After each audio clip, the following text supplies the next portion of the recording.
Charlie Kirk said that he was against the Civil Rights Act of 1964 because it made America, quote, anti-white.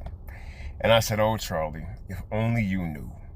If only you knew what a tragedy it is that people of European descent have to identify with whiteness. If you knew that whiteness was created to do two things. First is to alienate people who don't fit its description into an inferior position. And two, alienate people who do fit its description from their own humanity into a false supremacy, you would be anti-white too. Whiteness is the worst slavery in this country, psychologically speaking. It is an idolatry, spiritually speaking. It is a filter over reality that sets up blind spots to just get their ass whooped by the blowback and don't even know where it came from. I mean, when you look at the fact that, like, these deaths of despair from European Americans are just skyrocketing from opioids, alcoholism, suicide, just depression in general, because they don't feel like this country belongs to them anymore. Because when you look at who's crashing out, joining ICE, being violent, screaming and getting themselves fired when they go racist on black folks all over the internet going viral, that's whiteness. This is based on false hierarchy. And when you have that filter over reality, you get blindsided by the greater truth, which is interconnectedness.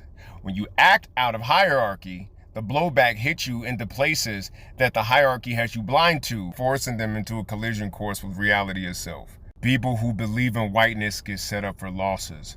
But I found something interesting. See, European descended people who outthink whiteness, who abandon it, who are willing to take losses from competing with black people directly, get stronger.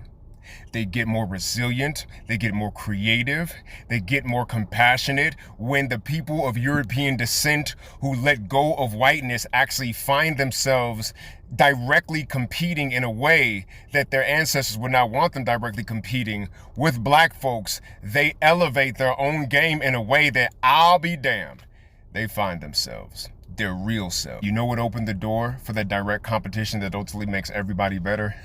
DEI, affirmative action, the things that would level the playing field, because the playing field was hella slanted. I'm like, this entire history of America is DEI for white guys. DEI didn't stand for diversity, equity, and inclusion. It stood for dollars for European immigrants. Because to think that before diversity, equity, and inclusion, that all of the white guys in positions of power earned it, is just self-deception. But self-deception only comes with this kernel of truth that you have to acknowledge deep down, that you're the one who actually didn't earn it, privileged one. The legacy admission into a university fears the DEI kid because he knows that the DEI kid may have worked harder than he did just because his dad donated a building, because he knows that legacy admission is an even cheaper form of acceptance. Until you unpack whiteness, you are a legacy admission into that cult. You may not have founded the company, but you are a stakeholder in a bloody enterprise when your ancestors left you holding the bag. Oh yes, you want to be anti-white. To deconstruct the whiteness means that you reconstruct your humanity and join the human family.